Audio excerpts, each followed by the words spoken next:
session of the Jericho Selectboard at 6:31. And as usual, we start with public to be heard. Is there people who wish to speak to something that is not on the agenda? Jeff? Please, even though we know you, it's good to put it into the record. I'm sorry I didn't get this on the agenda. I'm Jeff York. I'm here for the Jericho Town Library. I gotta ask we're applying for a grant for the renovation of the library, and we need and part of the process is that make sure that the town is to tell that the town is aware that this is what we're doing. So we need a letter from the town that says that you're in support, or at least you're aware of the renovation project at the library. So When is the grant due? March 15th. Oh, good. Because in public to be heard, we can't do an action item. So it would have to be on the next agenda so that we can actually vote on it. But I'm glad you told us because we are, obviously we would be in support of any. When's the next? 2 weeks from today. 2 weeks from today? Yeah, I mean, that's why item's not on the agenda because we can't do anything. But thank you for letting us know. And, we certainly wish. Be fine. What is the grant? You know, the specific grant name and copy that. I can get that for you. Okay. Yeah, it's a I just want to make sure. it's a federal grant out to the states, and the state wants to distribute library renovations in each of the 16 counties or something like that to the state, and these are but there's only going to be a couple of grants per county. Great. So it's about $16 million total budget that they have to distribute. So it's a lot of money across for all the counties. That's Right. still a lot of money. It's a lot of money. So we're hoping that this would be. And, clearly, given the historic nature of yours and how, what the building needs, I think, we can keep our fingers Yeah, crossed. absolutely. Yeah, all right, thank you. Thank you. Is there any other public to be heard for items that are not on the agenda? We see no hands? I don't see hands.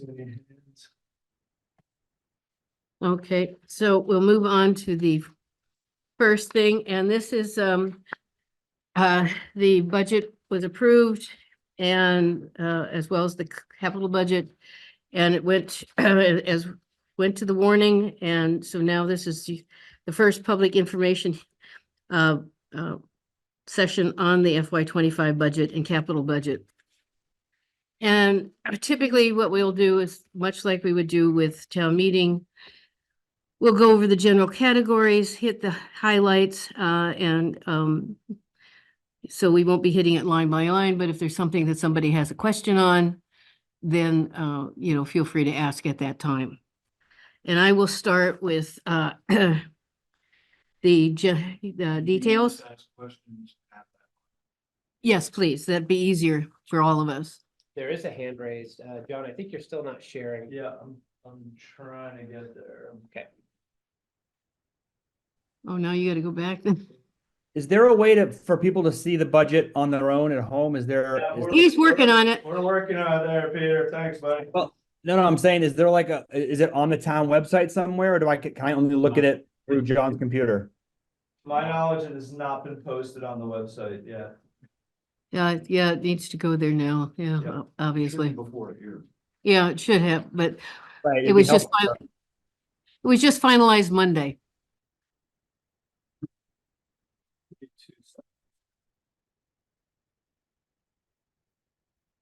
We've been trying to finalize it, but finally all the little pieces came in. Yep. Had it.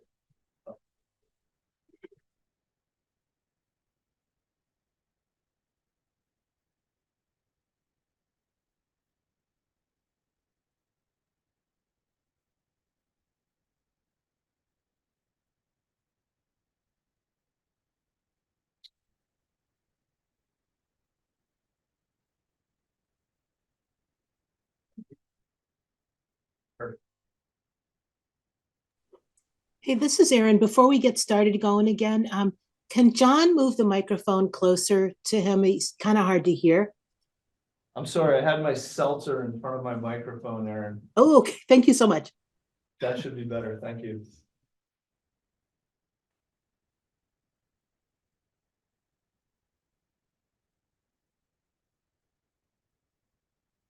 Ben has a hand up. Okay, so let's find out what Ben has to say. If there's a Hi, question sorry before to, we get started. sorry to interrupt. I just thought I'm on the agenda about fourth with a proposal, and I thought if this is going to be an involved discussion, I thought maybe if I might come back after this discussion. I wasn't sure if this would be like a 5-10 minutes or like half an hour or an hour doing the budget. Yeah, it all depends. I would say half an hour to an hour. Be my guess. Does that work for you, an hour? Half an hour to an hour, so 45 minutes, let's cut the, cut it in the middle. Yeah. Or, Yeah. Sounds great. okay. All right, I will start with revenue, and we worked very hard. We were multiple meetings that were open to the public to squeeze the budget as much as we possibly could, because we did, with all the news about the what may be happening at the school budgets, and the fact that we were asking the public for a bond this year, we wanted to minimize any increase as much as possible, minimize as much as possible any increase in the town budget. So finally, after all the pieces fell into place, we increased it by only 1.79%. So we're going, the expectation is to ask for $2,979,399 for budget FY25 in property taxes. Looking at penalties and interest, we're based on historical averages, we put 21,000 into the budget for FY25, but it will be interesting to see if if the change from 8% penalty in March to 4% September and March makes any difference, starting that in FY25. We do not expect much from the state this year in terms of, we'll get our typical class, we don't have any structures grant or other large grants, but we do have our usual state aid for roads, which we anticipate to be 165,000 based on prior historical numbers, which is actually a decrease of almost 3% from what we did in FY24. And then intergovernmental, that's where we look, so that leaves 273,000 in intergovernmental numbers for the revenue. For licenses and fines, we're just basically using historical averages for most of them, although you'll see a big increase in law enforcement fines. And that's because if you look at the past years, $60,000 for the budget is not unreasonable, which is a jump from the $35,000 that we often put in the budget. So that's an increase of 71%. And we're not considered a speed trap. It just happens to be people are traveling through in speed. And people complain about it all the time, and these fines show it. There's no question about it. Another large change, but it's, when you're looking at, from 550 to 1,000, the jump looks huge, like 81%, but it's only from 550 to 1,000. So you just can't go on percentages. And that was for the all other licenses. Let's see. So basically, we see a 10% increase in licenses and fees to bring in $145,500. And that's primarily based on the change within the law enforcement. Miscellaneous, you don't get much interest on checking. That's for sure. We're looking at, we bring in $12,000 a year from our solar lease. And odds and ends are essentially $2,500 for a total revenue of $3,456,499. And now comes the big part, the long part, all the expenses that we have to use the tax funding for. And Joe gets to start with the town treasurer. Okay, so this is my first run going through the budget in this format. So I appreciate, I may have to ask my fellow board members about some of these changes, but overall we'll touch upon the highlights just as Catherine did. First is regarding salaries, benefits, and so on within the town treasurer. We're seeing probably a consistent change in percentage wise and so on over the past couple of years, anticipating, the changes in the economy and so on. So we're pretty standard across there. And moving, so again, we're proposing $124,279, 15.5% change, which is $16,674 change between 24 and 25.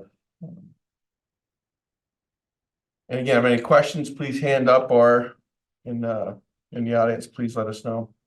Administration and select board.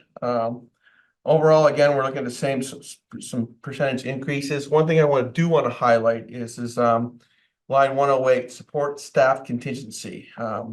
This is in response. We budgeted $50,000 allocation for the addition of some kind of support staff that we anticipate will come from the survey analysis being done to see what we need or should improve for capacity in regards to staff and running the day-to-day services of the town. So that's one of the bigger things that we've added into the budget. Yeah, I would just add in a response to a lot of, some of the committees that are investing in this, one of the things that they keep asking about is how do we add capacity to our town government? And so this is a line item to support something. We don't know exactly what that would look like, but we didn't want to not budget for it. Right. So we put a round number in there. Well, and as you said, there's nothing we can, we don't know specifics tonight, but we are doing a study. Actually, a person who does this for a living is doing a study of our current capacity and what will help improve the capacity. Correct. Yep. Yes, Chuck? I read that contract. What I didn't see as part of the assignment, the development of the necessary staffing to achieve the town plan.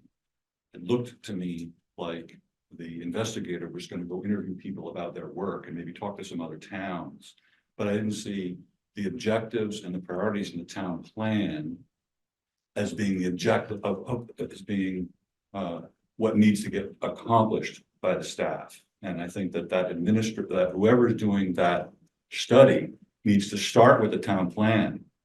The town plan says over and over again, we need to increase our executive abilities on finance and that kind of stuff in order to achieve the town plan.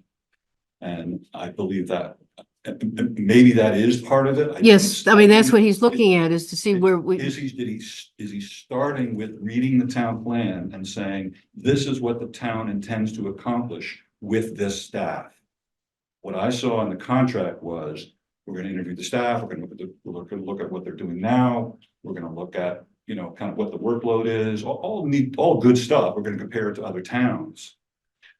But see, looking at what the capacity is now of the staff, you can see what they will need going forward to do the work. Yeah, I hear you Is saying. the investigator looking at the town plan? Is the town plan the basis for determining the necessary staffing needs? So I don't know that we've put it in that context. Right. And I think you're right. I think we should. One context I specifically asked for, and I hope he got, was if we were to add capacity, where does it make the most sense Right. to add it? And so That's right. that's not quite as direct as you're making it, but certainly the town plan, while the investigation has been going on, is one of the biggest topics. So That work needs to start with the town. And I'm glad that you agree, and I think that's, Yeah, I'm clear on where that energy needs to go and where the work needs to go. I understand that, but you're asking someone to help you. Sure. We have the town plan. A lot of people spend a lot of time working on it. You spend a lot of time working on it. It's the basis for what we're trying to get done. And we've ignored the town plan for decades. Well, And now, when we're looking at staffing, you start with the town plan. in regards to the town plan, again, the town plan is a guide for development within the town. The sections of it that talk about governance and changes in that way again, those changes are in response to completing or fulfilling the town plan's wishes. It's not necessarily the town plan directive. Town plan's directive typically is for development. Well, it may talk about how these other services are needed to facilitate it. It doesn't necessarily mean that it's the only thing. You know, to say the town plan should guide us in how we have our government and how we have we use our staff and so on. That's I think going beyond, at least in my opinion, of what I typically see a town plan when I look at Essex, Williston, Colchester, and so on. I look at their town plan. It's not quite as broad as what ours is. So I'm a little hesitant to say that the staff hired has to facilitate everything in the town plan. That's why I like the independent looking at it. So there's no doubt that it circles into it. Right. But to make it completely say, whatever consultant or whatever the consultant finds has to be within the town plan. I am not saying that. Okay. What I'm saying is you hired someone to help you evaluate the staffing. And what I did not see in the contract, what I saw in the contract was that you're evaluating staffing based on the current workload and what you hear from the staff. Mhm. I did not hear, we have a town plan, which we intend to get done. What staffing do we need to get that town plan done? I went through the town plan and printed out all the pages that prioritized wastewater and prioritized capacity to get infrastructure projects done. Right. It's a total of there's 74 pages in the first volume. 22 pages refer to wastewater as a very high priority Mhm. and to improving our staff capability. Now, of the 74 pages, a bunch of them were just pictures. Okay, so these are the two major themes, deliverables that the town is, has set. And there are many other these are deliverables in the town plan. This is not vague. There's priorities listed. And you just need staffing that can accommodate, or we need to revise the town plan. Well, Chuck, what you're saying is what we anticipate will come out of the study because we recognize what we need to make that happen. And so when the study comes in, it will be talked about in public meeting. And then, before any job description is created or anybody is hired, it will So be. the first question from the public will be to the investigator. Did you read the town plan and will the staffing achieve the town plan? Well, actually, we have an idea of what we actually need to get what you're talking about. We've actually thought about that for a while. Okay. We got, okay. Okay, So let's move on. So again, that was line 108. Looking through further budget, town administrators and select board. Again, we're not seeing too many big increases, kind of normal expected. Keep in mind when you're you see a 33% increase. Again, with numbers so low, it looks bigger than it is, but we're adding an extra $1,000 in for advertising and so on. So right now, administration, last year, we were at $350,766. This year, we're at $444,111 with a $43,344 change, or 26% change. On the town clerk, again, I will bring up the big change in line 125. I remember talking about this. Eric was more than happy to let me know it's just because it's a presidential election year. That's why we're seeing the huge jump in percentage for the elections on line 125.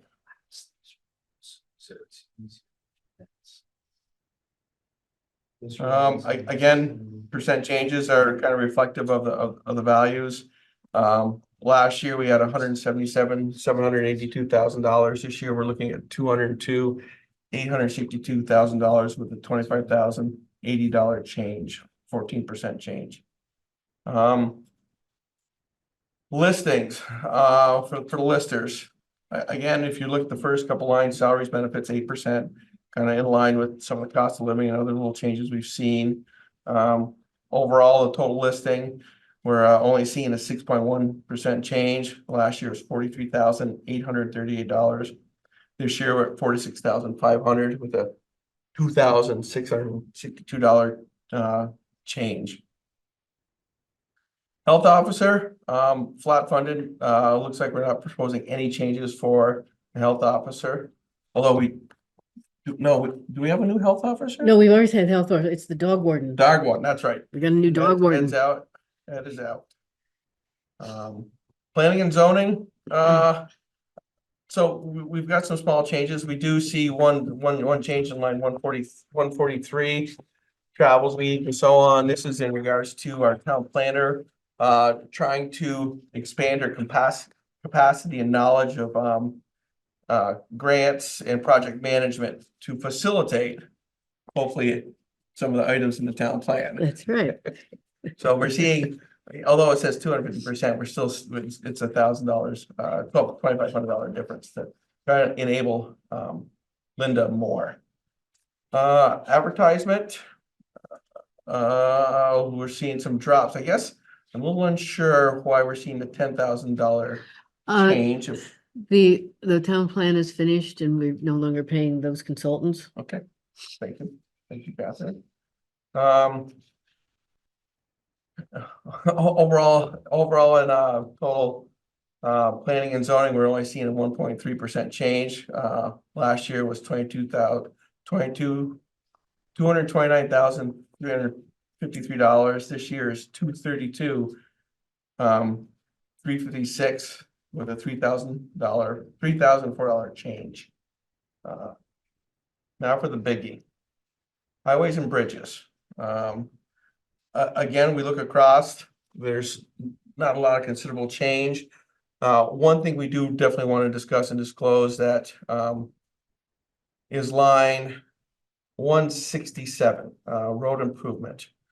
Due to the fact that we're looking at some possibility of having a bond vote, we tried to help lower our increase this year by slashing the road improvement line. Typically, this is the road pavement. The board believed that trimming this to only do any pavement that's absolutely necessary, maybe a little bit on apron and so on, would definitely help us. And it was reflected. We heard from the attendees already that getting a, was it 1.9% increase, 1.8 Mhm. budget? Mhm. This is part of attaining that was this drastic change in that one line item. Well, we decided to do it because it's a fairly new team of people at the road. We have an interim foreman, we're still short a person. And so this gives everybody a chance to, one, fill in the slot that's empty, and two, pull together as a team and learn, give them more experience working as a road crew, because some of them are young. One thing to reassure that we're not neglecting our roads. There's a lot of other line items that in there to maintain our roads. The culverts are still there. We're still looking at hot coal patch, chloride sign striping. So individually, those items are still there to maintain and keep our roads in satisfactory condition so everyone can travel on them. If you look, our change this year is actually a 14% reduction in the total highways and bridges. Last year, we were at $1,552,517. This year, we're at $1,332,582 with a reduction of $219,936. Questions? Not seeing anyone's raised. Okay.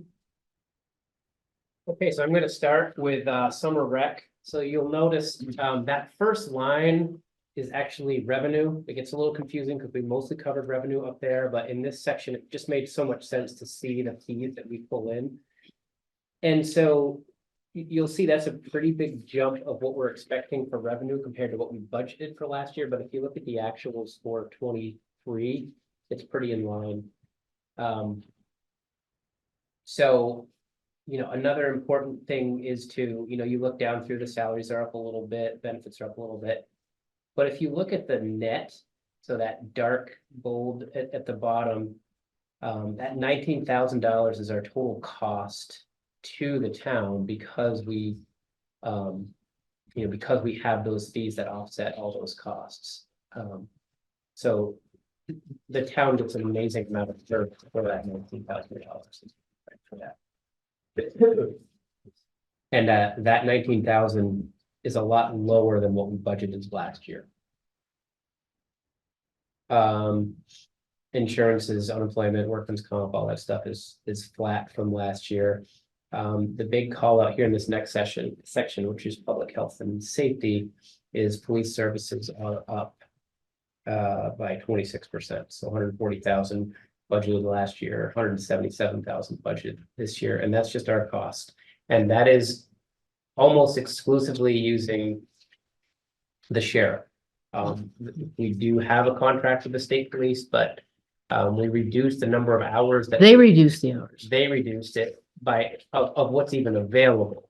And so I think it went from, I forget the numbers now, 20 hours, 10 hours per week to 8. yeah, 10 hours a week to 8 as available. So As it's not available. even that they always have that availability. So most of this is the share.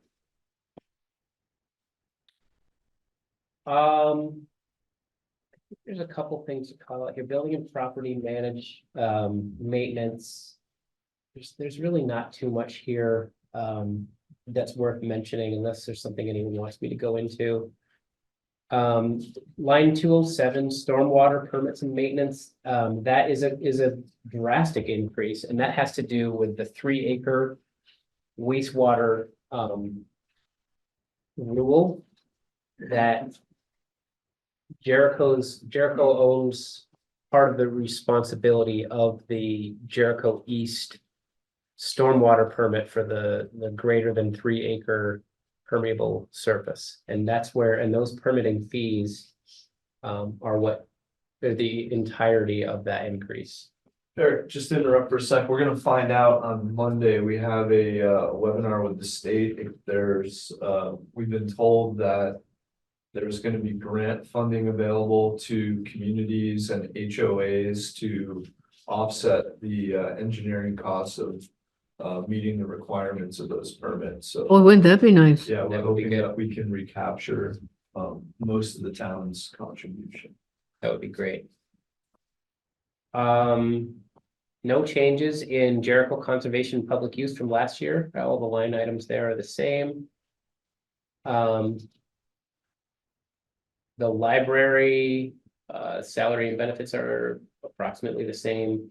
One thing to note is that we did zero out the building improvements budget for this year. And the reason that we did that is because we allocated $100,000 out of ARPA money to go to the Jericho Town Library. We made that allocation in November, I believe. Why is it better to have 2 part-time libraries than 1 full-time library? We have a full-time librarian there as well. No, we don't. She's full-time. No. The library hours. We have 2 libraries with part-time hours instead of 1 library with full-time hours.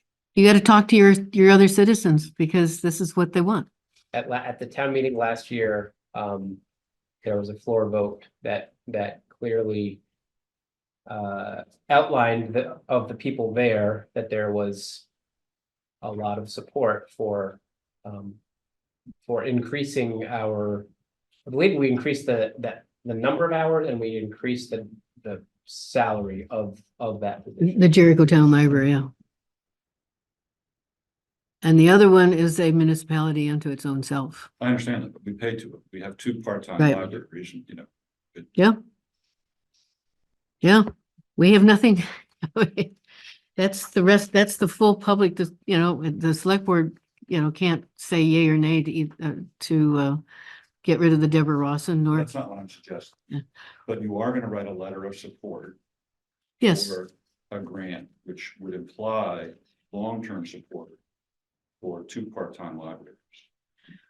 Well, and if you were at town meeting last year, you would have seen the huge support that came from the floor when there was a discussion that we were not funding the librarian full-time so that she would get full-time benefits. So that they actually, from the floor, voted to increase her hours to full-time so that she would also get benefits. And and doing so, they were to have a few more hours of I was the level. outside at the table. Yeah. Yeah, Um, yeah, it just came from the floor.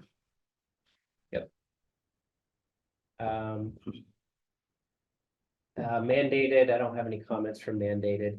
Non-mandated, as I looked down through, there was a couple little ones that called to my eye personally. One of them is the farmer's market. It is an increase in $2,100 from last year. I don't remember exactly what that was for. I think it was just our contribution to have. And there's, programs there for children and things, things like that. Plus, Elizabeth gets a certain stipend for running the market. Yeah, it's definitely a valuable thing for the town, but that did go up a little bit. The rest are pretty flat. So that whole section has about a 5.6 increase. And where do I start? Is that right? Is that the end of my? Yeah, and then you just have to say what your total appropriations were. Total appropriations were 425, and the budget we're proposing are $199,889. $8,825. And now we come to the part of the budget where we've changed it over the last couple of years where we're putting, I'm sorry, did you consider you got a study, a transportation study done in 2019 that basically said the bus service we've got is kind of ridiculous and recommended doing the micro transit. Obviously you decided to dismiss, it looks to me like you decided to dismiss the recommendation from the. well, actually, the Tri-Town Transportation Committee, Cambridge, Underhill, Jericho, Wayne Howe was our representative there. That ended up disbanding. They tried very hard to get additional funding to create the small transit. And it looked at grants, and it was not even. Why continue with the thing that doesn't? People still use the bus, and right now it's level funded. The Gmt is looking at other ways of doing the bus out here, the express bus. They're revising over the next year. 2019 it would have been cheaper to send everybody that took the bus on an Uber. You're talking about line item 229, that's $16,000. That's a good point. It is going, yeah, but there are a few people that still use it, and that's And so part that's of, what- that's what part we of the, pay for the bus to stop here? Is that how that works? yes, Or- that's our Okay. fee, our And fee. if I'm not mistaken, I think we but- discovered that contribution also contributes to access to SSTA. That's what for- I was gonna say. That's the important So part. If folks need transportation to appointments and that sort of thing, we get, can't remember what the threshold is, but we get 5 transports per month as part of that contribution. And people either pay $2 or nothing. I understand that. How much should we pay? Again. Well, it's, the total is what we pay right there, the 16,000. And that's for people How who, many 5 are used? oh yeah, people do use them. Because it's, it's medical, Okay. yeah, and it's, medical reasons and things I like can- I that. can ask though, Chuck. Yeah. I do know people use it because That I've, study was pretty clear. So, oh, we agree. I mean, I think microtransit's the way to go, but right now it wasn't viable that we could move into. Because when the Tri-Town Committee disbanded and said that's just not gonna work. So we left it there. I mean, that's something to be revised in the future because transportation is a big part of affordability. And if you get a bus restricting where service, people can live based on providing service. exactly.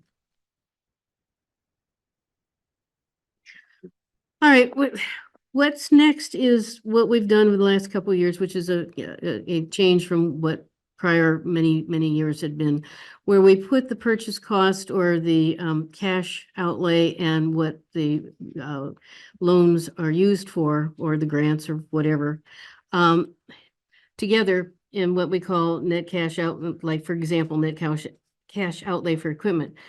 However, that was actual in 2022. We have nothing for 24 or 25 because we don't anticipate a new truck until 2026, or we don't. So there's no nothing for that. For equipment, for capital improvements, the same thing. We did the storage tank in 22 actually, but nothing since then. ARPA income,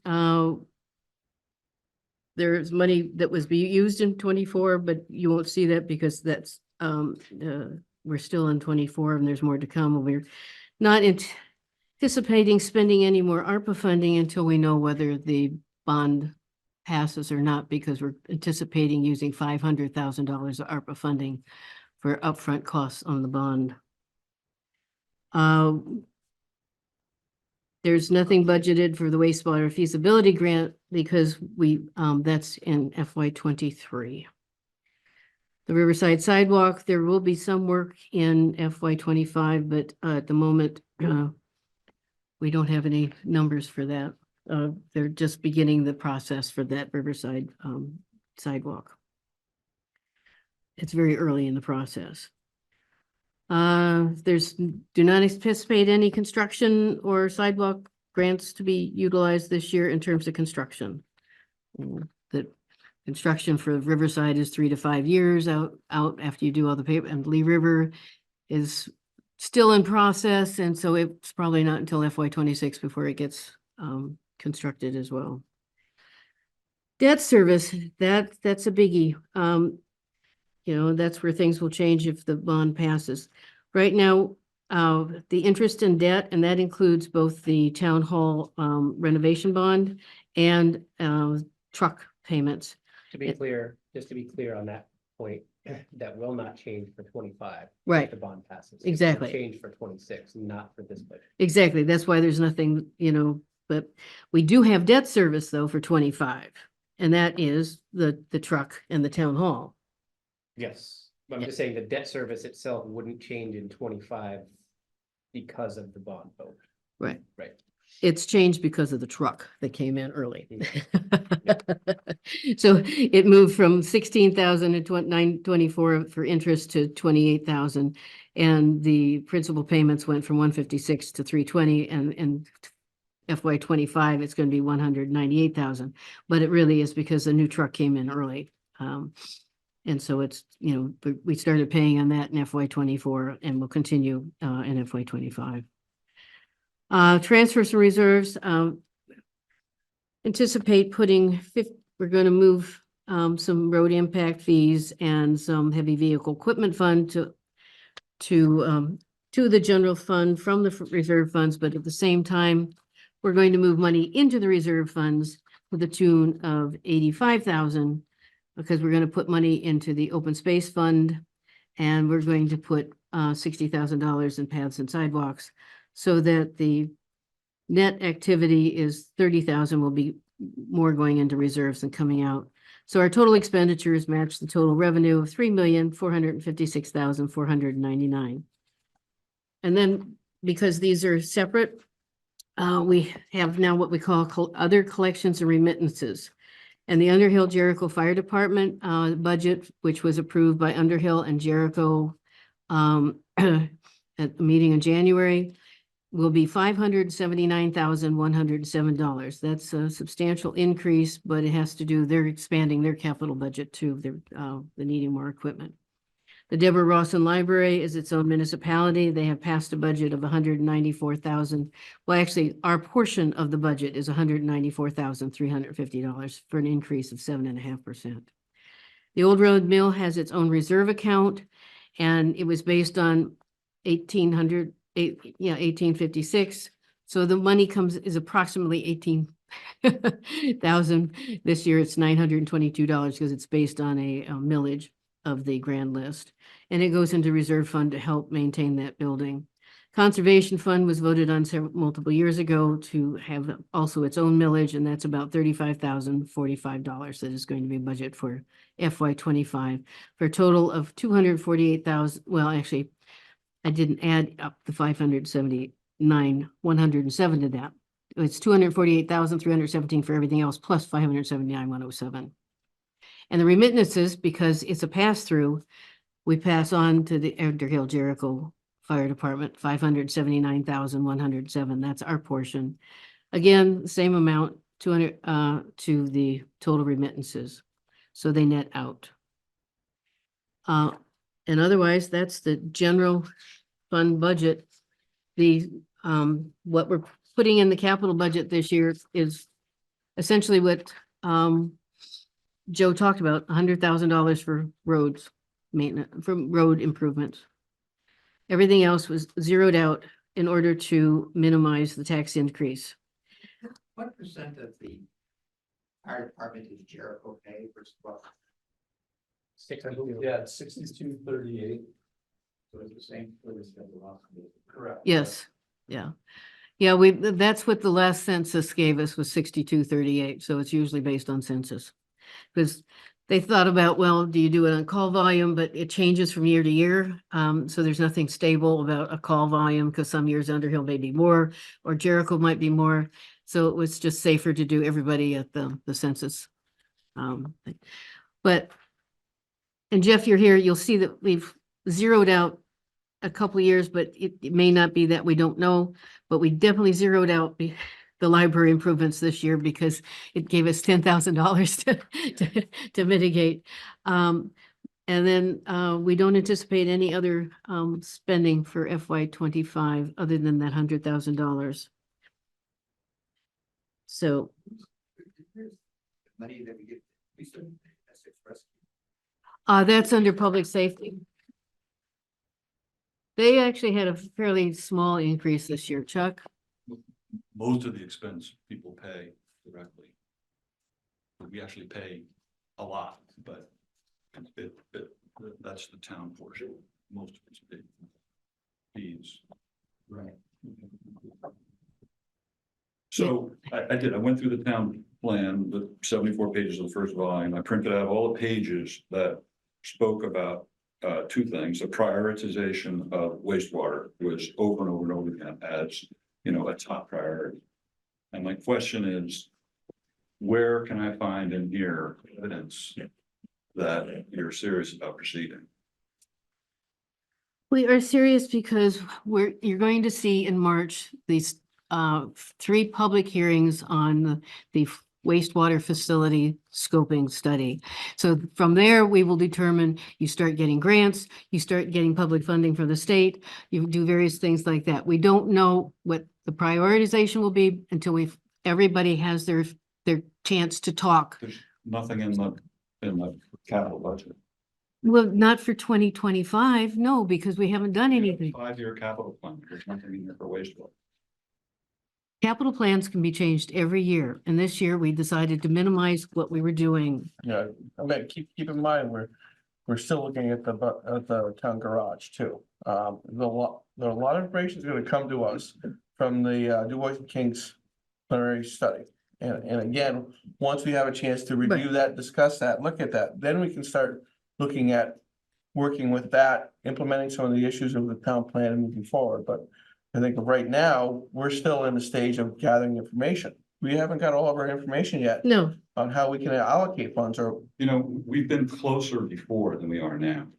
oh, no, you're not, because we Yes, have, we have. we're 60% through this study. You're- There will be, you're gonna have a meeting in the center. You're gonna have a separate meeting in the corners, and you'll have a separate meeting in Riverside, all in March, to talk about where's the possibility of putting a actual wastewater facility. This is $150,000 that's being spent right now on the, We have been closer before. In 1997, we had a plan for 3 community wastewater systems with locations, budgets, distribution route, hookup costs, and capital costs. Okay? okay, 2001, and the town plan said we're gonna do it. 2004 said, the town plan said we're gonna do it. 2011, this is when you came on, it said, oh, that's out of date, we can't do it. Then we waited 11 years to do this study and taking a pretty passive view, I think, on, you know, kind of on when this thing's gonna be done. And, you know, I just have my doubts. I really do. And we have been closer before. And every year it's going to get harder to get done. And the reason is we had so many houses that were built in 1970s and 1980s. Those people are replacing their septic systems. If you go around Jericho Center, there's many new systems.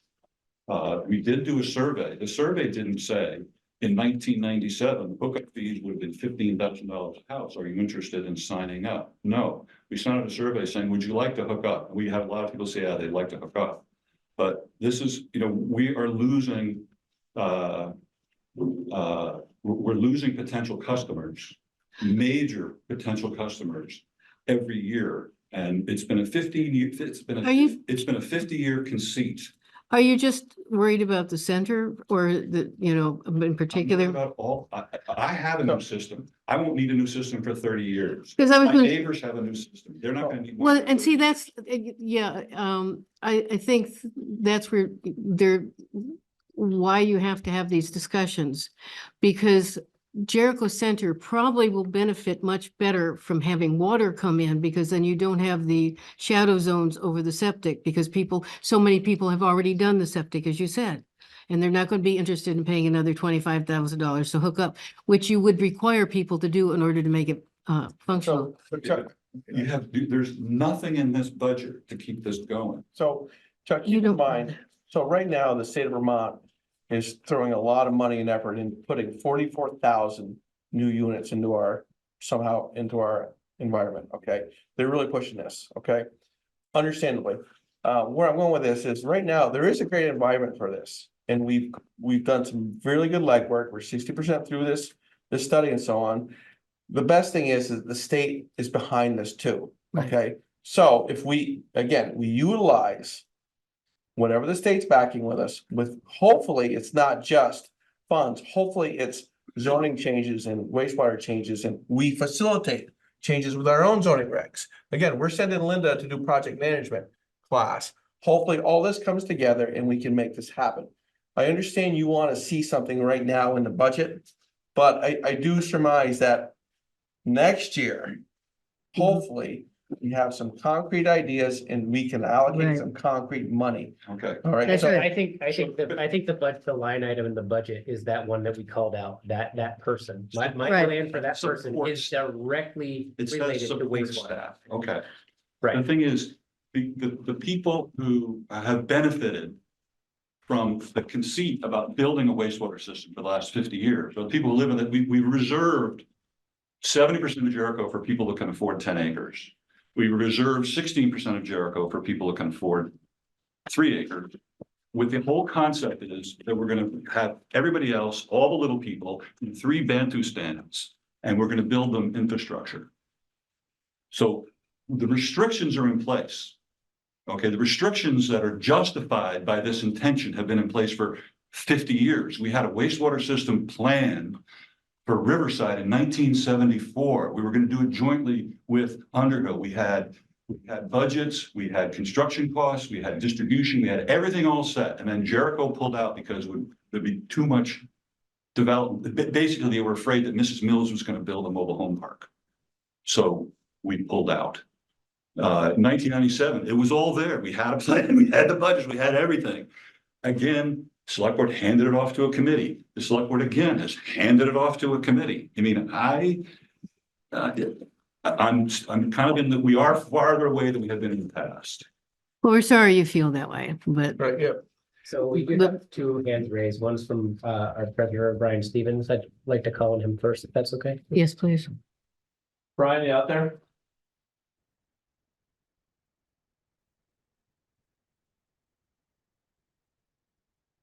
Brian? We can go to Sabina. Sabina?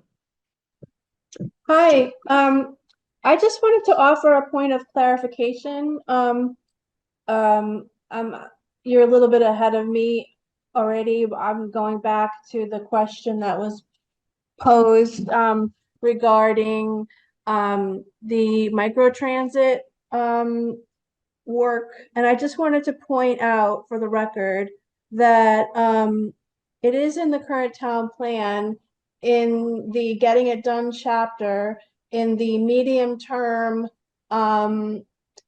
action plan, it says initiate a micro transit pilot project in collaboration with the towns of Underhill and Cambridge.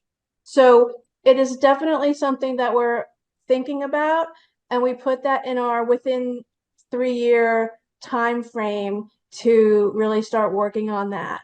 So I just wanted to clarify that for the people who are listening to the discussion. And I do have a separate question. You don't have to answer it right now if you're trying to move ahead, but related to the budget. Is there money set aside for ash tree removal? I couldn't tell from that line item that was way back. I don't believe we do. We have a typical, did we increase the fund on that? We have there is some money, I mean, it's, let's see, where's Don Toby? And one thing I can tell you, I just got a letter yesterday that of the 2 grants that I applied for on behalf of the town and the Conservation Commission, we got one, which is good news, but it's the smaller of the 2, and it would not cover tree removal. So I'm still planning to reapply next year because I think we have a better chance of getting the money once we do the study on how many ash trees there actually are. Yeah. So, you know, it's not over, right? But for now, we're not getting that money that I was asking for. So I just wanted to let you know that, and to find out if there was any money earmarked specifically for ash tree removal in the interim. Not specifically for ash tree, but under, the highway, we have, the, 30,000, was it line 177? yeah, tree and brush maintenance, Yeah. yeah. All right. And so maybe I'll come, there's going to be another hearing soon, right? Like a second hearing? Yeah, On this? but numbers are not gonna change, Okay. All right. but you have 30,000, you have 30,000 set aside in trees and stuff, and so money will come out of that as well as, whatever other source of funds we might have. Actually. Right. question, I'm just thinking back to Don Toby's Emerald Ash Borer preparedness plan. And just, that was quite a large amount of money. And so It has gone down. He revised it. So it's yeah, not but that it's still a large amount of money. Yeah, it's still, but there, as he said, there are ways to mitigate it. They started in Boulder Hill, remove what they could, they just keep doing some every year. So John, quick question. Yeah. The last 2 windstorms we've had, has that, Oh, yeah. has that taxed our budget, our allocation on what we have now? I don't think so. I think I saw one in the warrants for today. I saw a pretty large expenditure for. Oh, DJs, yeah, that was that, but that wasn't specific, that wasn't storm generated. that's DJs. That was part of the removal, the planned removal for trees on Bulger Hill that were problem trees. We had to take a tree down near the town library. That was kind of. That one wasn't. And some of them were ash trees too. Yeah, they So- were, most of them are ash. So I guess the reason I asked this question is, again, we had 2 significant windstorms. And we didn't see a rush on ash trees coming down and so on. So again, it's something we need to keep revisiting, but right now, even with those 2 odd storms, we're still kind of on budget with what we allocate for storm damage typically on our town roads for trees and brush. Standard, it's funny, I was thinking about that today. I don't know what our obligation is gonna be for clearing trees that are in the right of way. Obviously, they're not, we don't own the trees, but there could be some issues with sight lines and incursion into the road, bicyclist safety. Looking ahead to warmer weather that we may have to contend with. I haven't really had a chance to talk with Fletcher about that. Good. Okay, I think we have Yeah, Catherine Brian, Stevens has now joined us. good evening, good treasurer. Thank you.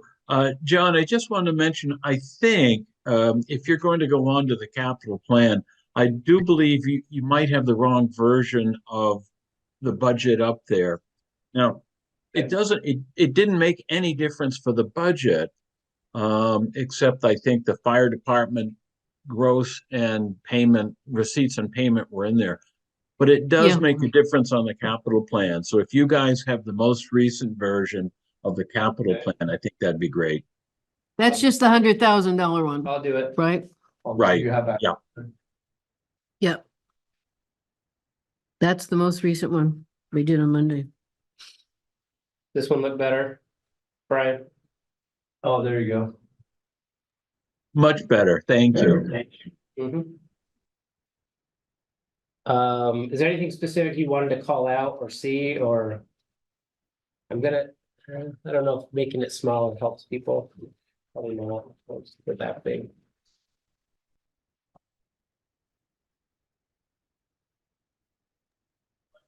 Are there any other questions on the budget overview?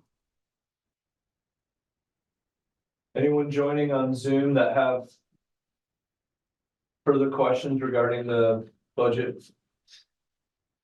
Capital plan?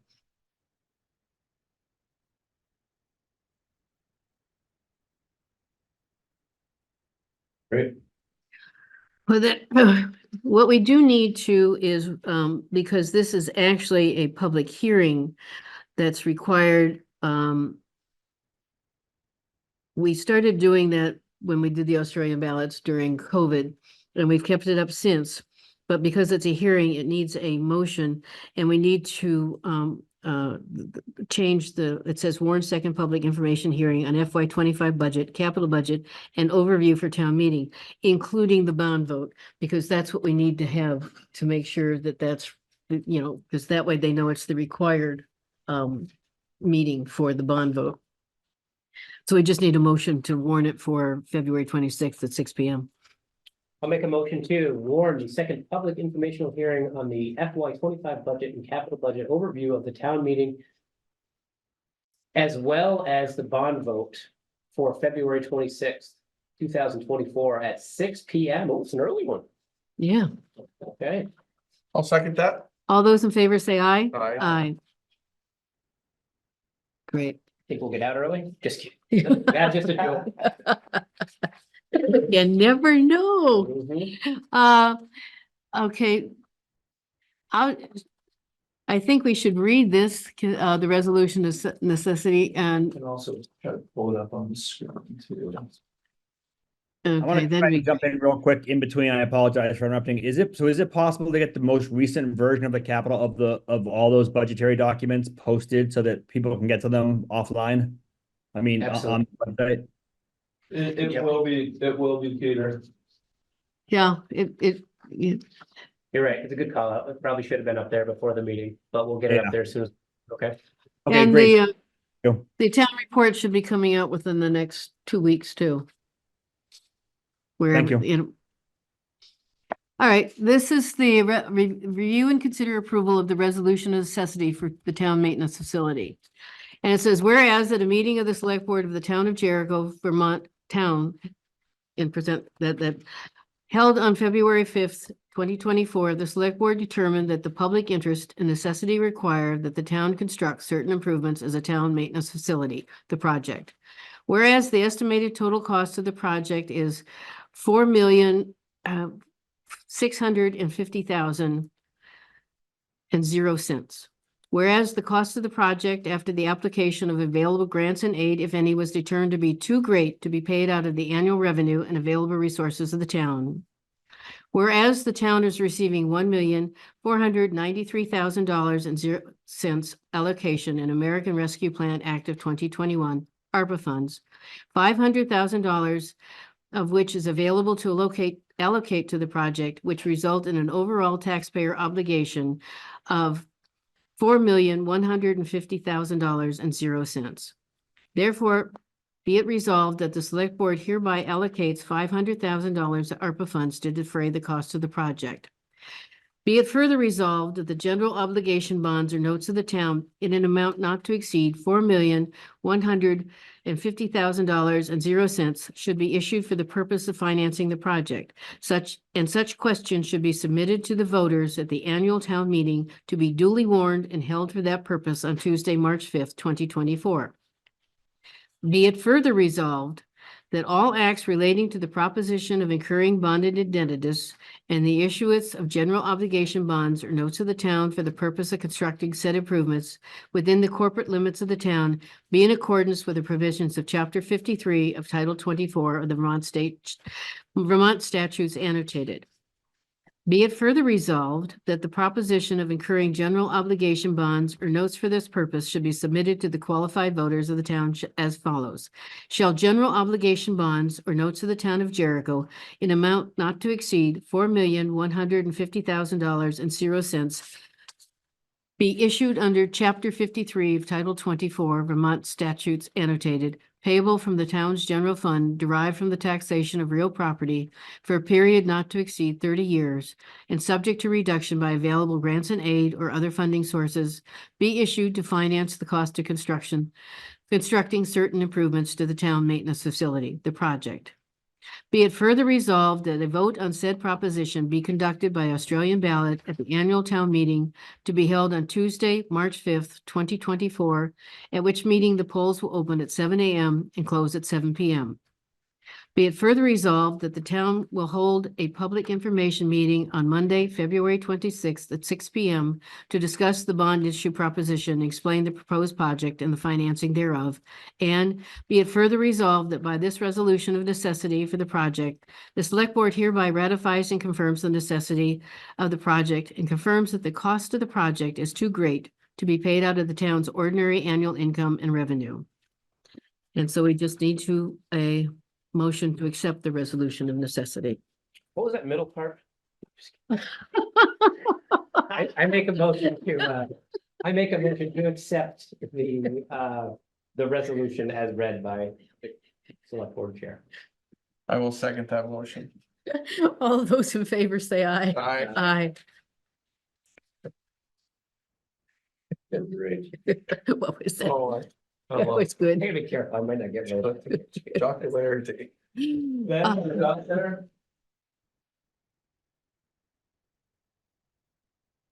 He was there earlier. Did he, not, what time was it when we said it was about to have? 45 minutes, come back. Yeah, Yeah, it's been an hour. So, Has it been an hour? well, It took you that long to read that? yeah, it did. 35, I think we, So he might be back, I would hope. see. Oh. He's out there. If he is offline. Can you put him back online? no, I think it's just away from us. There he is. There he is. Oh, There we good. go. Hi, Ben. Hi, sorry for the delay. How are you doing? Good. Good. Welcome back. Oh, thank you so much. Yeah, Just tell us a Thanks little for bit having about me. what you asked for. yeah, of course. So for those of you who haven't met me, I'm the co-director of the Richmond Trail Running Club. We've been a trail running club since 2019, and we direct two different races, sort of community events. One's at the Catamount Outdoor Center, that's in the fall, and one is in Richmond Huntington, that's in the summer. And we're looking to add a third event, and this is probably going to be our most low-key, kind of casual event that we hold, but something fun that a few of us have wanted to do for some time. And we found the perfect place to do it would be the top of Nashville Road. And I know that probably the folks in the room have the proposal, I think was sent out, but I'll still give a quick overview. Yes. The event is a 100 by 1 mile relay.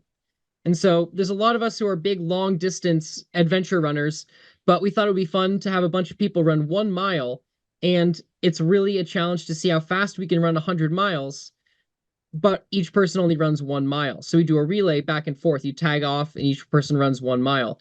So the event only takes place on 1 mile of Nashville Road.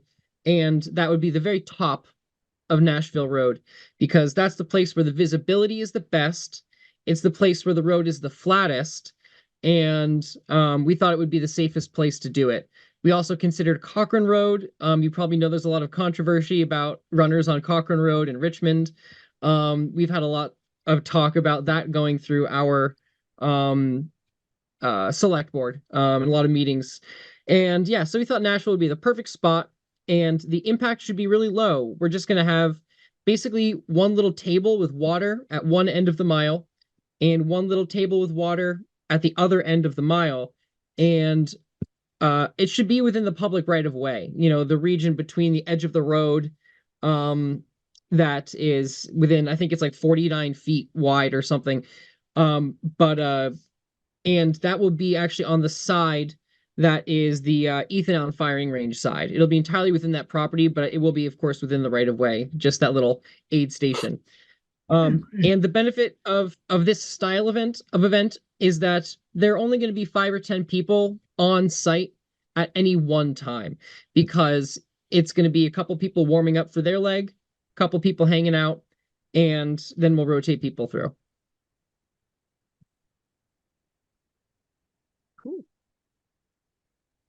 Does that need a motion? Yeah, it's always safe to do that. All right. I was just curious. I'm not saying we do it now. If there's more questions. Is there anyone else? I think it's cool. I do too. Yeah, so Okay. Ben, just to clarify, there's no, so there's really only gonna be one runner on the road at any given time, so there's really no safety concerns beyond what any runner at any time would consider while on Nashville. Yeah. Is that accurate? I would say so. And yeah, I've done group runs on Nashville with 5 to 10 people before that are just regular club runs. Yeah. And I think that there'll be a maximum of probably 5 to 10 people on the road at any one time. Just being conservative, keep in mind that some people might want to watch their friends run. Some people might be warming up. But we are going to ask that nobody park on the road. I think that they'll be amenable to this, but I'm going to ask West Bolton Golf Club if we can do all our parking there, so that we don't have to have anybody parked on the road at any time. It's like a half mile or a mile from where we'll start. Great, thanks for clarifying. Yeah. Yeah, that's a great spot. So I'd like to make a motion to approve Richmond Shell Running's request for a 100 by 1 mile relay on August 17th, 2024. I second that. All those in favor say aye. Aye. Aye. Terrific. Sounds good. Thank you. Thank you. Thanks Hope so you much have for your good time. weather. Have a great afternoon. Got plenty of time to plan. Yeah, August is a Oh, yeah. long. yeah. Review and Good to get consider, it done early. yeah, that's Absolutely. right.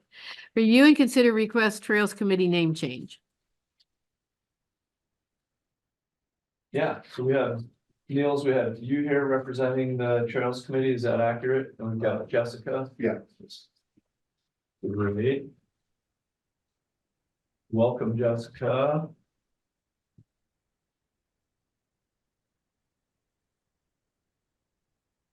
Niels, do you want to talk or do you want me to talk? Let you guys. Yeah. Okay. I think this is pretty straightforward. Our mission has broadened and we were asked to consider changing our name to reflect that broader scope. And we had a great brainstorming meeting and have settled on a name. Unfortunately, all of the words that were important to us have consonants that start them. So we were unable to come up with a fun acronym that was pronounceable, which is a real bummer. But since our town starts with a consonant, we just have a bunch of gobbledygook. So we are proposing that you approve of a new name, which is the Jericho Bicycle and Pedestrian Connectivity Committee, or the JBPC. CC. I imagine that our nickname will still be the Trails Committee because it rolls off the tongue a lot easier. But Yeah. our hope was that if we are applying to grants or trying to get any other source of funding, that the Bicycle and Pedestrian Connectivity Committee would be a very transparent representation of our goals to connect communities within the town and between towns with transportation options that were not four-wheeled motorized vehicles. Yeah, I had it kind of mentioned in discussion, you know, we had talked about, you know, because you talked about the trails and, you know, and we added, you know, connectivity is a biggie, you know. Sure. But it is important that people do come to the select board so we know what they're called. And I understand you're also updating your charter as well to reflect this. Yes, Cha- we have rewritten our mission and we'll be voting on it in the next meeting, but that's available as well. Great. So once the mission is available, then you'll come back and the select board will look at that and, you know, let it, because that's always good to be updated as well. So basically, it's, unless anybody has any questions, it's just a matter of making a motion to, Yeah, I just want to get it back up so I can make the motion with all the words that are going to be in the new title. Yeah. So I'll make a motion to approve the name change from the Jericho Trails Committee to the Jericho Bicycle and Pedestrian Connectivity Committee. I will second that. all those in favor say aye. Aye. Aye. Thank you for your time and, Thanks. broadening your goals too. JBP, And like- JBPCC. Yeah, that's a toughie. It's not, that's worse than some of the federal Yeah, ones. APCC, yeah. Thank you, Jessica. Thank you, Jessica. Yeah, appreciate that. All right, well, we're moving into select board updates. oh, yeah. Really? Tonight. Yeah. Possible? No.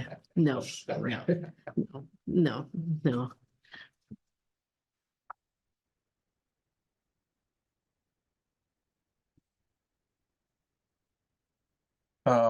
We go first? Sure.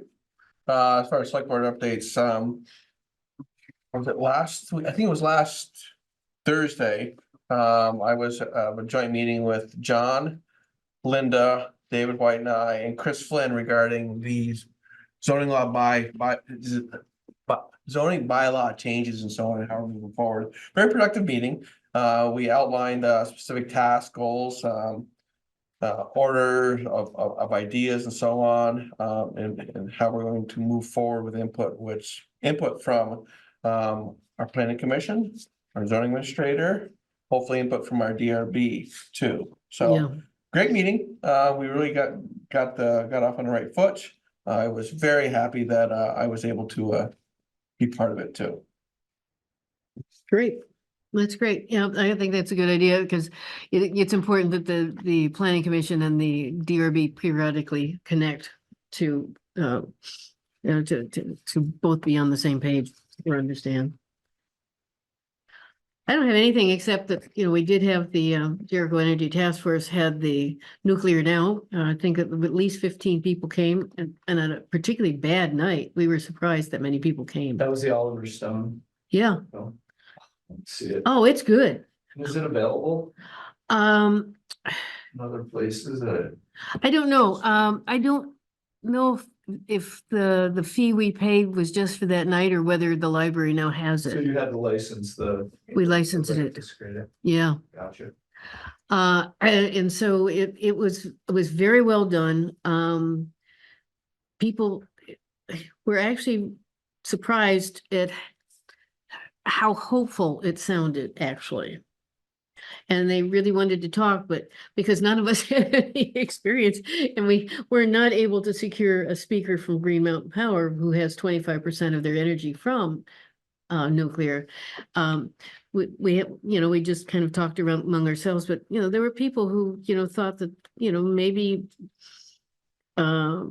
this may actually have, you know, have legs.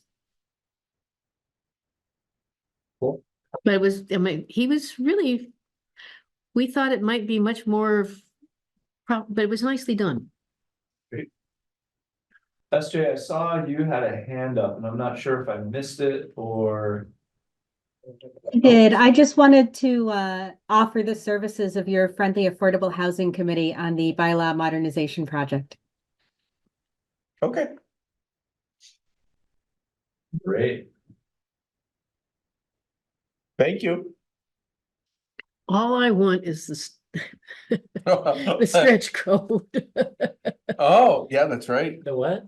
Stretch code, Act 250. There's no way we're gonna get no new build, you can't put no new fossil fuels into new builds. It's just, we don't, it's just.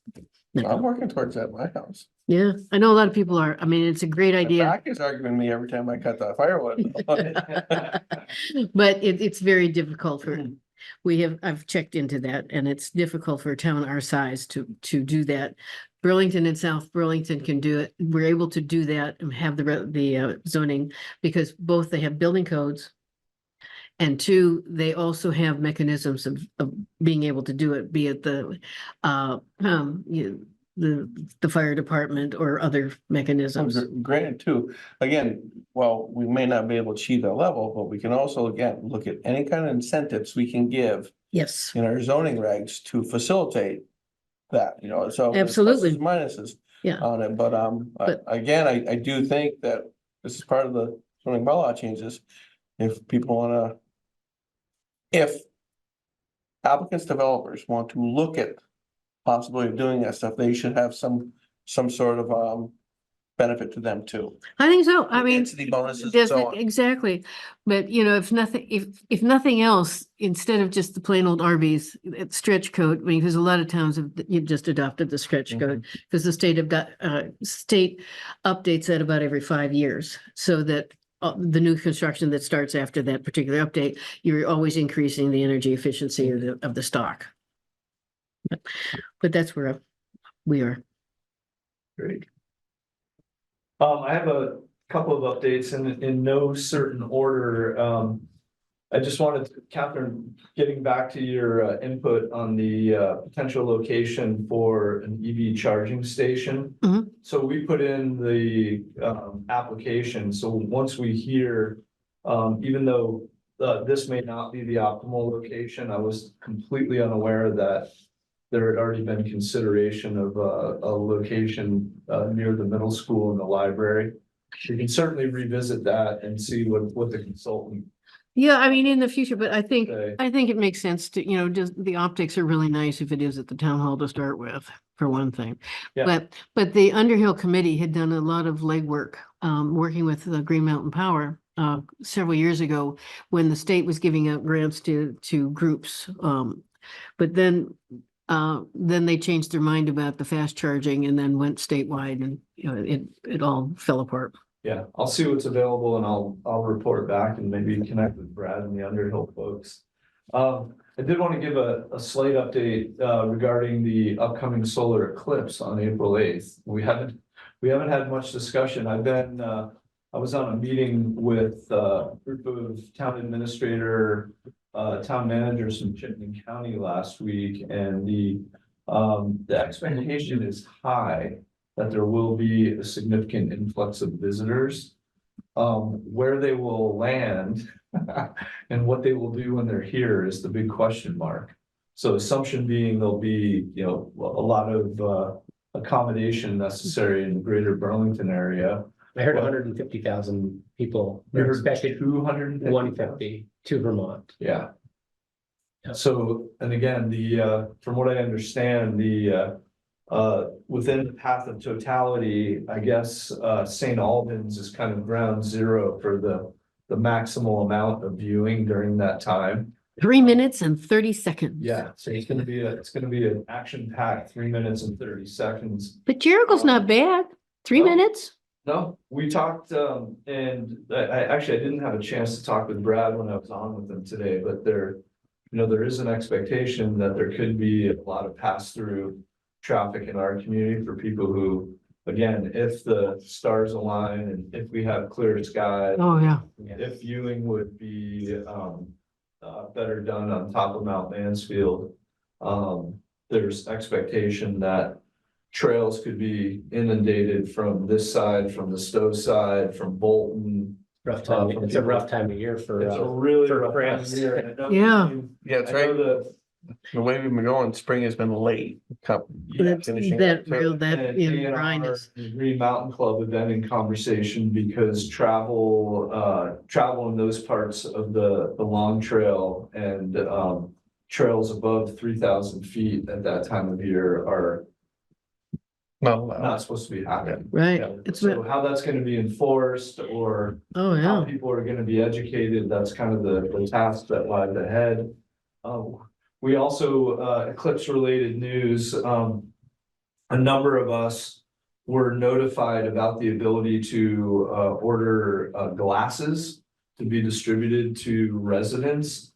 What we didn't know is that I ordered 1,000, Deborah Rawson ordered a bunch, Libby Strong ordered a bunch. And we got an email today asking us if 5,000 pair were was the correct amount. And I think we're still trying to sort out. We only have 6,000 residents. Yeah. But people may, I know there's been, the VLCT, offer, you know, it's ordered through us and just to pass out, these are branded ones to pass out at town meeting. But it wouldn't hurt to have some at the town hall for people who come through. We definitely will, and I think we need a more realistic amount, I think 5,000. We might not even get 5,000, I think in total for the statewide distribution, I think they have about 150,000. 500 to pass out at town meeting or Yeah. or 1,000. Oh, actually, what is it? Voting is, you know, 1,500 or something like that, when we have a presidential primary, whatever, but maybe- We'll have an ample number of glasses is Someone's gonna wear my welding helmet. well, that's true. The Moms Committee. But Peter had his hand up. Oh, I'm sorry, Peter, go ahead. Eclipse related question? No, sorry, that's why I put my hand down. It wasn't eclipse related, but since you Oh, called me, okay. I'll ask. It's complete non sequitur. John, you posted a couple times on Front Porch Forum about a meeting February 8th on the town garage stuff at Town Hall with Matt Abbott. I'm wondering what time that meeting is going to be. That's gonna be at 6:30, Peter. You were not the only one that reached out. I'll be sure to go on and correct. Okay, beautiful. Thank you. Sorry to be Yeah. in the left field No, of that's that one. okay. That leads me into my next update. Matt Young, who has been consulting on the feasibility study for the new town maintenance facility and also been working with us conduct the governmental audit. He's anticipating having that audit complete by March 1st. So prior to yeah, and I'm gonna see what the possibility is of even pushing that forward a little bit so we can digest it and have potentially have information to share during town meeting. We had our meeting, we being Jessica and I and Angeliki had our meeting with Dave Marlowe to talk about logistics for use of the auditorium, how we're gonna use what we're gonna use for AV to be able to provide attendance at the town meeting in the offsite location, which what do we figure out? Just the library is about it, correct? Yeah, we did something similar at graduation, or they did. Oh, okay. So there was like overflow in the library and that worked out really well. Yep. Cool. So I don't know, who knows? Maybe we'll need overflow, maybe we won't, but we'll have the opportunity.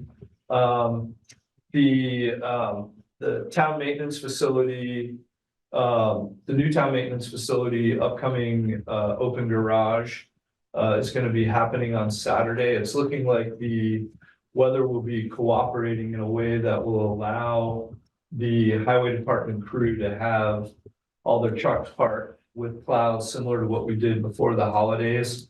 It's a good way to demonstrate the space constraints and some of the safety issues that go along with navigating in and around machinery for the highway department staff. That open house is Saturday, right? Yeah, the open house is Saturday. That's gonna be from 1 to 3.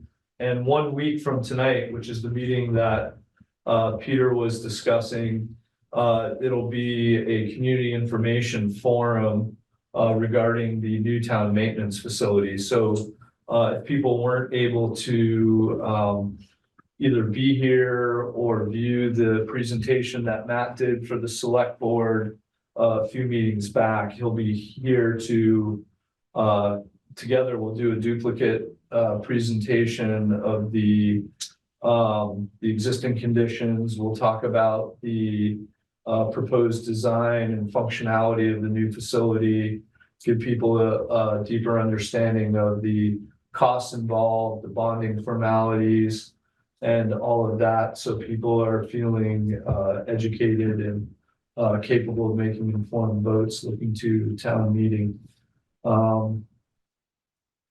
In the spirit of infrastructure, needed infrastructure and meetings, I wish Chuck were still here.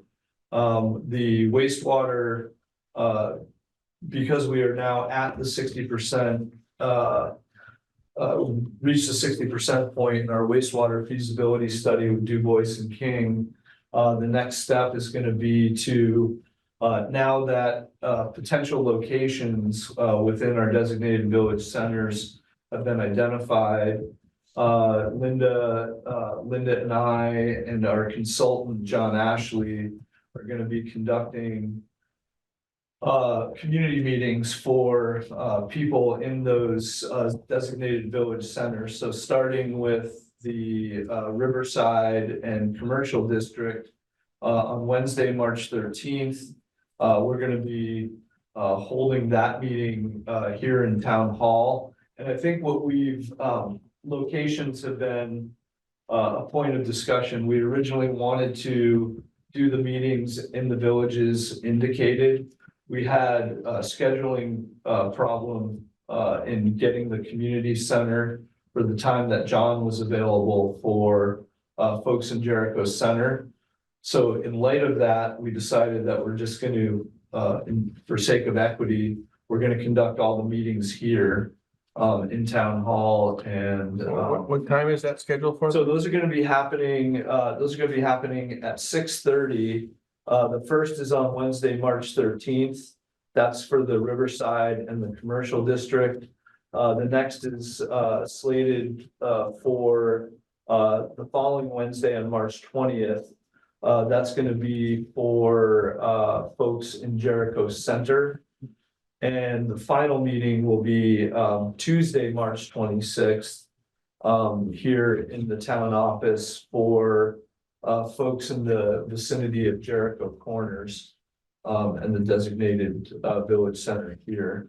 And they're all at 6:30. They're all at 6:30. Yeah. So it's 3 Wednesdays in a row. Three Wednesdays and a Tuesday, because I think we had a conflict. So we got the 13th, the 20th, and what's the other We one? have the 13th, the 20th, and Tuesday, the 26th. And we'll be posting both on the website and on Front Porch Forum. Other updates, budget and town report are now off to the printers. Big shout out to you, Brian, if you're still here. And specifically to Paula for all the work that she did down to the wire to aggregate updated budgets and capital plans and all the other information, the warning and all the other information designated for inclusion in the town report. We should have a draft back, and they should be sent out either on the 12th of February or the 19th, depending on printing schedules and any revisions we determine are necessary. Speaking of that, you know, because you were speaking of the town report and stuff like that, made me think of the bond. So Jessica's prepared to do the newspapers 3 weeks in a row the same day and stuff for the Yep. bond. Great. Yep, and I have to reconfirm with her. I think she is, and then Angeliki, we haven't talked about it, but maybe doing a I don't know if we did it last year, but 2 years ago, we did a brief video outlining the articles to be considered for town meeting day. Yeah, I usually do that. What we could do next week, so Sure.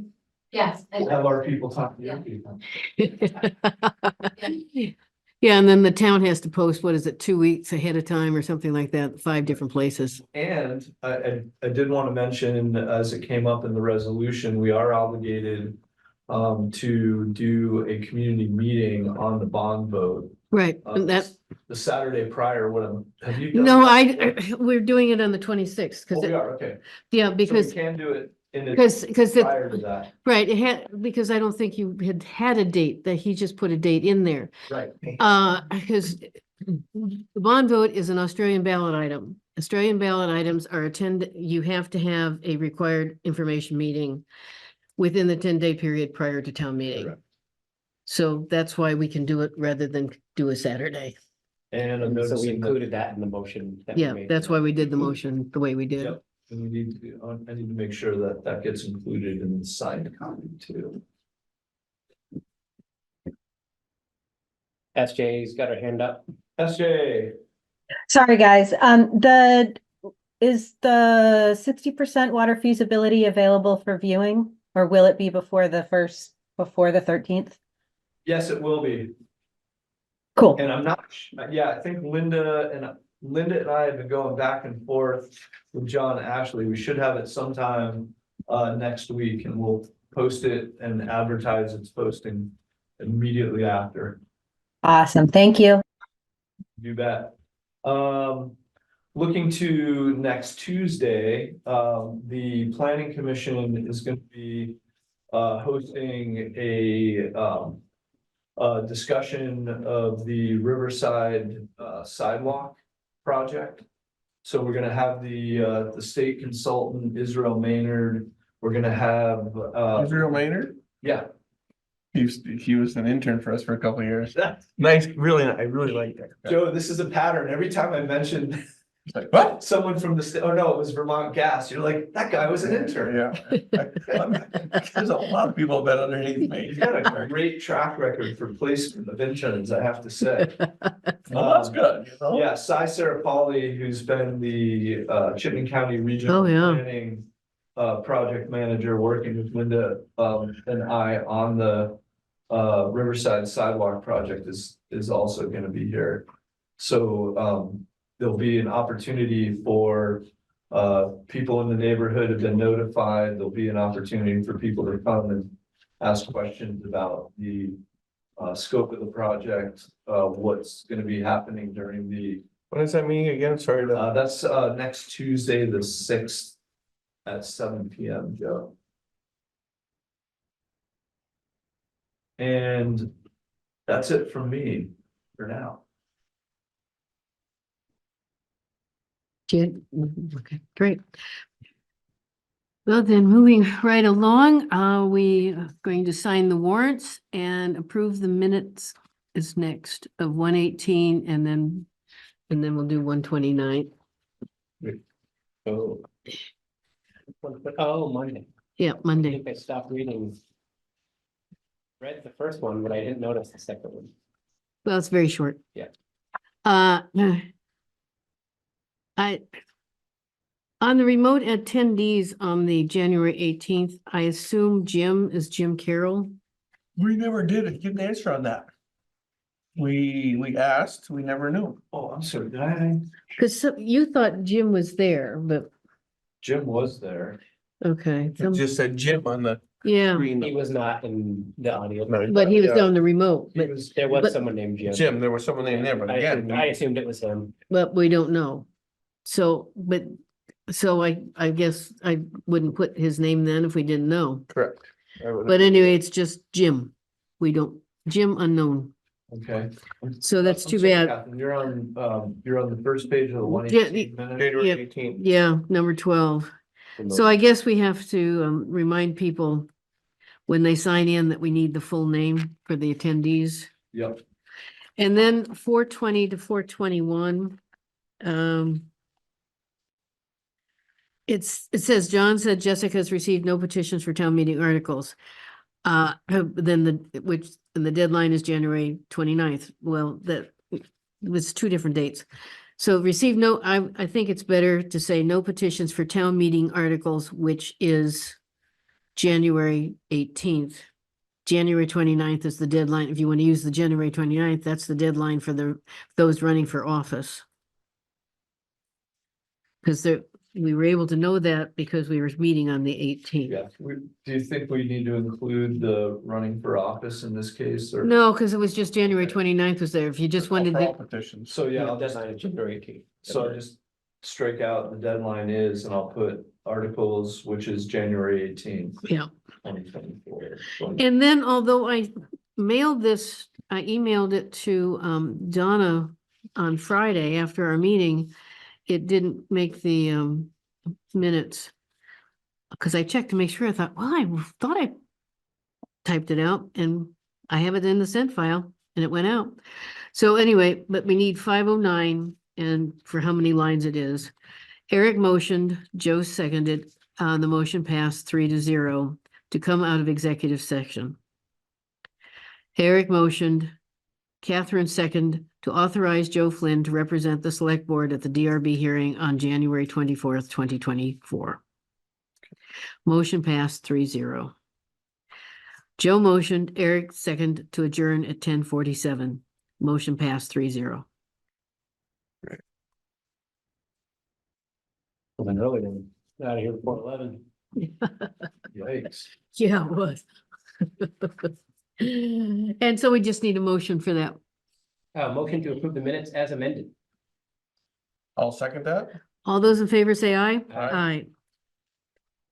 And then I'm fine with the last one. It's very straightforward, clean. Motion to approve the minutes of January What's- 29th. January 29th. I'll second that. All those in favor say aye. Aye. And now, Make a motion to go into executive session because premature disclosure of the information would be detrimental to parties involved for reasons of personnel and legal. And I believe I'd like to invite Ed Gallagher and John Abbott. We accept. You have to send me that language. It'd be a long time to learn it, I know. If you memorize that? Do you memorize that or you're reading it? I memorized it because I. Oh, had to read it okay, the well, first then I'll 15 find times. the memory. he had to read it over and over.